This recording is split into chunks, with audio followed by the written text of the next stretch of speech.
اسلامی انقلاب کی داغ بیلی اس انداز میں ڈالی کہ خود ہی نے حیات رسول اللہ جزیرت العرب کے پر اسلام کے جھنڈے لہرانے لگے، اور حضرات گرامی قدر خلافت راشدہ کے ایام کے اندر یہ سلطنت اتنی وسیع ہوئی کہ رومت الکبریٰ کی ہیبت کو مٹایا گیا، کلیسا کو گرایا گیا، آتش کدوں کو بجھایا گیا، اور پوری دنیا کے پر اسلام کے جھنڈوں کو لہرایا گیا۔ مصر بھی اسلامی سلطنت کا حصہ بن گیا، رومت الکبریٰ بھی اسلامی سلطنت کا حصہ بن گیا، ایران بھی اسلامی سلطنت کا حصہ بن گیا۔ حضرات گرامی قدر، اور ایک یونیورسٹی کے بہت بڑے جو تھے وہاں پہ ریسرچ اسکالر سے آج سے کئی برس قبل میری جو تھی انٹرنیٹ کے پر گفتگو ہوئی، اس نے مجھے یہ الفاظ کہے، میں اگر مسلمان ہوا تو حضرت رسول اللہ کی سیاسی قوت کو دیکھ کے مسلمان ہوا۔ وہ کیا چیز تھی جس نے جزیرت العرب کے جو درجنوں قبائل کو آپس میں ملا دیا؟ وہ کیا چیز تھی جس نے کسریٰ کے آتش کدوں کو بجھا دیا؟ وہ کیا چیز تھی جس نے کلیسا کی ہیبت کو مٹا دیا؟ میں سمجھ گیا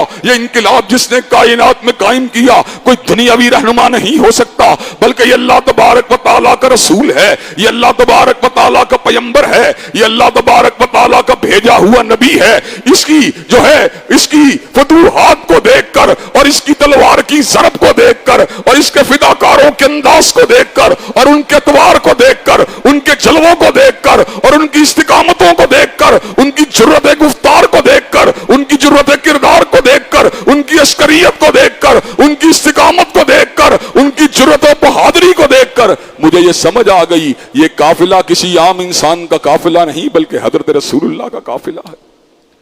حضرات گرامی قدر، جیروم وین کلیورن جو کہ گیٹ ولڈر کا قریبی ساتھی تھا اور قرآن مجید کو زہریلی کتاب قرار دے چکا تھا، حضرات گرامی قدر وہ قرآن مجید کے اوپر اور سیرت طیبہ کے اوپر مزید غور و فکر کرنے کے لیے حلوت کے اندر اترا۔ جب حلوت کے اندر قرآن کے صفحات کو پلٹاتا رہا اور ان کی غرق گردانیوں کو کرتا رہا اور سیرت طیبہ کے اندر سے حضرت رسول اللہ صلی اللہ علیہ وسلم کی سیرت کے سنہری اوراق کو اور سنہری ابواب کا مطالعہ کرتا رہا، جیروم وین کلیورن کے اوپر بڑے عجیب و غریب اثرات مرتب ہوئے۔ جیروم وین کلیورن اس حقیقت کو سمجھ گیا کہ میں جس کی مخالفت کے اوپر تلا ہوا ہوں اور جس کتاب کو میں زہریلی کتاب قرار دے رہا ہوں وہی کتاب تو آب حیات ہے، وہی کتاب تو مردوں کو زندہ کرنے والی ہے۔ جس کی سیرت کے اوپر میں حملہ کر رہا ہوں وہ عام انسان کی سیرت نہیں بلکہ وہ تو کائنات کے مقتدا کی سیرت